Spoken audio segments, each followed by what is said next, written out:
सोचो, आपके अंगूठे जितना छोटा सा टुकड़ा हजारों मील प्रति घंटे की रफ्तार से अंतरिक्ष में घूम रहा है। अब सोचो ऐसे लाखों टुकड़े हमारे ग्रह के चारों ओर कैओटिक डांस कर रहे हैं। ये कोई साइंस फिक्शन नहीं है, ये स्पेस जंक की असली और बढ़ती हुई प्रॉब्लम है। ये छोटे छोटे प्रोजेक्टिल्स उन सैटेलाइट्स के लिए सीरियस थ्रेट हैं जिन पर हम कम्युनिकेशन, नेविगेशन और वेदर फोरकास्टिंग के लिए डिपेंड करते हैं। ये फ्यूचर स्पेस मिशंस और उन एस्ट्रोनॉट्स के लिए भी खतरा हैं जो ब्रेवली हमारे एटमॉस्फेयर के बाहर जाते हैं। स्पेस जंक कोई भी मानव निर्मित ऑब्जेक्ट है जो अर्थ के ऑर्बिट में है और अब किसी काम का नहीं है। इसमें सब कुछ शामिल है, बेकार हो चुके सैटेलाइट्स और स्पेंट रॉकेट स्टेजेस से लेकर स्पेसक्राफ्ट से निकले पेंट के छोटे छोटे टुकड़ों तक। ये ऑब्जेक्ट्स हार्मलेस लग सकते हैं, लेकिन डेब्री का एक छोटा सा टुकड़ा भी बहुत डैमेज कर सकता है जब वो इतनी हाई स्पीड पर किसी और चीज से कोलाइड करता है। ये कॉस्मिक बिलियर्ड्स के गेम जैसा है जिसके पोटेंशियली डिजास्ट्रस कॉन्सिक्वेंसेस हो सकते हैं। स्पेस जंक की प्रॉब्लम 1957 में स्पुतनिक 1 पहले आर्टिफिशियल सैटेलाइट के लॉन्च के साथ शुरू हुई। ये एक ग्राउंड ब्रेकिंग अचीवमेंट थी, लेकिन इसने स्पेस में हमारे डेब्री के एक्यूमुलेशन की भी शुरुआत की। तब से हजारों रॉकेट्स लॉन्च किए गए हैं, जिससे डिस्कार्डेड कंपोनेंट्स और नॉन फंक्शनल सैटेलाइट्स का ट्रेल पीछे छूट गया है। हर लॉन्च इस डेब्री फील्ड को बढ़ाता है, जिससे अर्थ के ऑर्बिट में स्पेसक्राफ्ट को सेफली नेविगेट करना मुश्किल होता जा रहा है। आज हमारे प्लैनेट के ऑर्बिट में लाखों स्पेस जंक के पीसेस हैं। ये पीसेस पुराने सैटेलाइट्स, रॉकेट स्टेजेस और अन्य स्पेस मिशंस के बचे हुए हिस्से हैं। नासा के अनुसार सॉफ्टबॉल से बड़े 27,000 से ज्यादा पीसेस ट्रैक किए जा रहे हैं। ये पीसेस हमारे ऑपरेशनल सैटेलाइट्स और अंतरिक्ष यात्रियों के लिए एक बड़ा खतरा बन सकते हैं। ये ऑब्जेक्ट 17,500 माइल्स पर आवर तक की स्पीड से ट्रैवल करते हैं, जो ऑपरेशनल स्पेसक्राफ्ट को सीरियस डैमेज करने के लिए काफी है।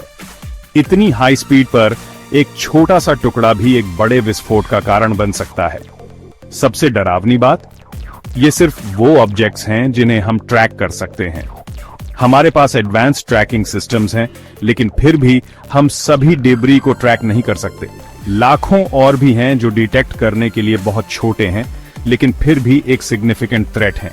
ये माइक्रोस्कोपिक पार्टिकल्स भी हाई स्पीड पर ट्रैवल करते हैं और सैटेलाइट्स को नुकसान पहुंचा सकते हैं। अगर सही या गलत एंगल पर लगे तो पेंट का एक फ्लेक भी सैटेलाइट को क्रिपल कर सकता है। ये छोटे छोटे पार्टिकल्स भी एक बड़ा खतरा बन सकते हैं और हमें इस समस्या का समाधान ढूंढना होगा। वैज्ञानिक और इंजीनियर इस समस्या का समाधान ढूंढने के लिए लगातार काम कर रहे हैं। नए नए टेक्नोलॉजीज और मिशंस डेवलप किए जा रहे हैं ताकि स्पेस को साफ रखा जा सके और फ्यूचर जेनरेशंस के लिए सुरक्षित बनाया जा सके।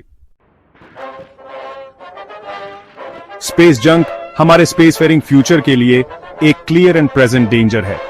डिब्री के साथ कोलिजन सैटेलाइट्स को डैमेज या डिस्ट्रॉय कर सकते हैं, उन वाइटल सर्विसेज को डिसरप्ट कर सकते हैं जिन पर हम हर दिन रिलाई करते हैं। जीपीएस नेविगेशन, वेदर फोरकास्टिंग और कम्युनिकेशन नेटवर्क्स सब अफेक्टेड हो सकते हैं।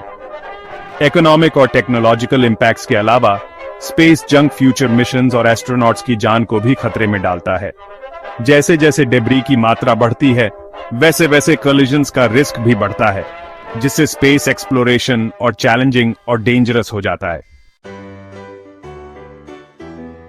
दुनिया भर के साइंटिस्ट्स और इंजीनियर्स बढ़ते हुए स्पेस जंक प्रॉब्लम से निपटने के सॉल्यूशंस पर काम कर रहे हैं। ये समस्या दिन ब दिन गंभीर होती जा रही है, क्योंकि हर साल हजारों नए सैटेलाइट्स और स्पेसक्राफ्ट्स लॉन्च किए जाते हैं। इनमें ऑर्बिट से एग्जिस्टिंग डिब्री को हटाने के मेथड्स डेवलप करना, जैसे कि एडवांस्ड ट्रैकिंग सिस्टम्स और हाई प्रिसिजन लेजर्स का उपयोग करना शामिल है। ये टेक्नोलॉजीज डिब्री को ट्रैक और रिमूव करने में मदद करती हैं, जिससे कोलिजन्स का खतरा कम होता है। साथ ही ऐसे स्पेसक्राफ्ट और लॉन्च व्हीकल्स डिजाइन करना शामिल है जो नए जंक के क्रिएशन को मिनिमाइज करते हैं। इंजीनियर्स ऐसे मटेरियल्स और डिजाइन्स पर काम कर रहे हैं जो स्पेसक्राफ्ट्स को अधिक ड्यूरेबल और लॉन्ग लास्टिंग बनाते हैं, जिससे वे स्पेस में ज्यादा समय तक टिक सकें और कम डेब्री जनरेट करें। कुछ इनोवेटिव आइडियाज में डेब्री के बड़े पीसेस को कैप्चर और रिमूव करने के लिए नेट्स, हार्पून्स और रोबोटिक आर्म्स का यूज करना शामिल है।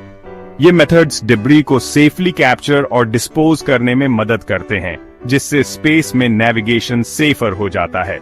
और रोबोटिक टेंटिकल्स का यूज करना शामिल है। ये टेंटिकल्स डेब्री को पकड़कर उसे डेजिग्नेटेड डिस्पोजल एरियाज में ले जाते हैं, जिससे स्पेस में क्लटर कम होता है। दूसरे सेल्फ क्लीनिंग स्पेसक्राफ्ट डेवलप करने पर फोकस करते हैं, जो अपने मिशंस के एंड में खुद को डीऑर्बिट कर सकते हैं, जिससे वे एटमॉस्फेयर में री एंटर होकर जल जाते हैं और फ्यूचर हैजर्ड्स बनने से बच जाते हैं। ये स्पेसक्राफ्ट्स अपने आप को डीऑर्बिट करने के लिए एडवांस्ड प्रोपल्शन सिस्टम्स और ऑटोमेटेड नेविगेशन टेक्नोलॉजीज का यूज करते हैं, जिससे वे फ्यूचर हैजर्ड्स बनने से बच जाते हैं। इस तरह के एफर्ट स्पेस को सेफर और सस्टेनेबल बनाने में महत्वपूर्ण भूमिका निभाते हैं, ताकि फ्यूचर जेनरेशंस भी स्पेस एक्सप्लोरेशन का लाभ उठा सकें।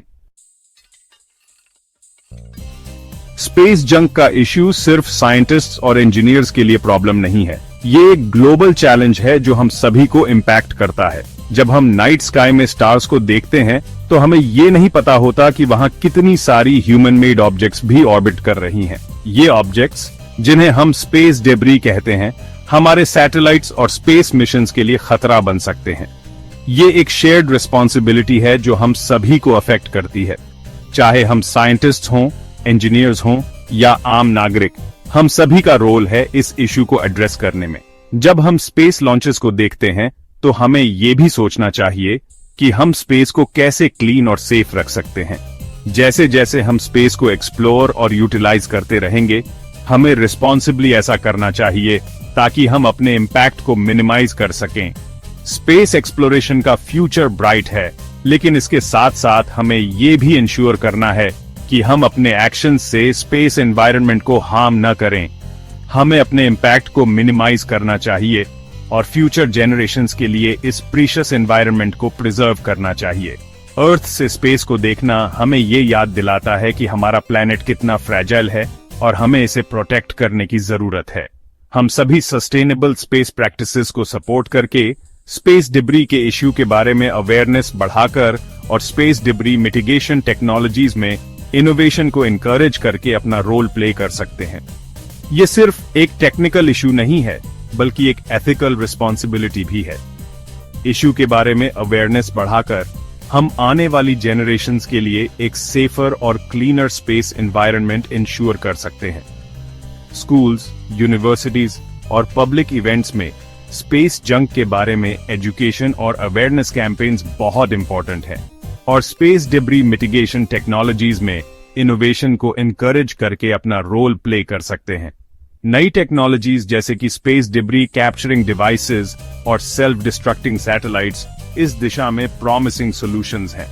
साथ मिलकर काम करके हम इंश्योर कर सकते हैं कि आने वाली जेनरेशंस के लिए फाइनल फ्रंटियर वंडर और डिस्कवरी की जगह बनी रहे। ये एक कलेक्टिव एफर्ट है और हम सभी को इसमें अपना योगदान देना चाहिए, ताकि स्पेस एक्सप्लोरेशन का फ्यूचर ब्राइट और सस्टेनेबल हो। Do you think we will find a way to clean up space junk before it's too late? Or will space become too dangerous for future missions? Let's discuss below. Subscribe to Space Fact Fusion Hindi for more fascinating space insights and updates.